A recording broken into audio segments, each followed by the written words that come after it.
Si Macron le veut pas, nous on est là. Augmentation des salaires, minima sociaux, bourses et retraites, il est urgent d'agir. Tel est le slogan marqué sur la banderole de tête de la première manifestation à Paris. Les Français sont déterminés à se faire entendre. Le cortège de manifestants a démarré ce matin dans l'ensemble du territoire, englobant les villes de Marseille, Lyon, Nantes, Bordeaux ou encore Caen. Plusieurs syndicats français dont la Confédération Générale du Travail, Solidaire ou encore Organisation de gauche avaient appelé à une journée nationale de mobilisation avec pour mot d'ordre augmenter les salaires et non l'âge de la retraite.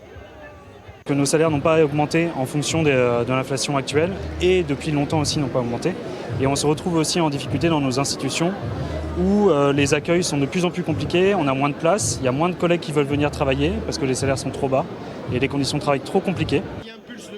Des milliers de personnes appartenant au secteur de l'enseignement, des transports, des services publics et des métiers de l'énergie ont répondu présentes à cet appel. La RATP a annoncé des perturbations du trafic des métros et bus en raison de la mobilisation.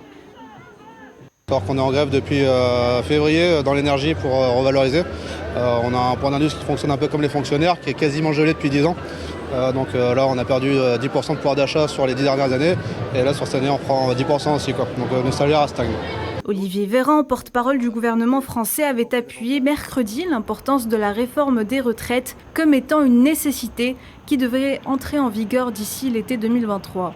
Lors de sa campagne électorale, le président Emmanuel Macron avait promis de relever l'âge de départ à 65 ans. Les organisations syndicales françaises doivent ainsi se retrouver au siège de l'UNSA le 3 octobre et pourraient alors décider d'une nouvelle journée de mobilisation unitaire cette fois.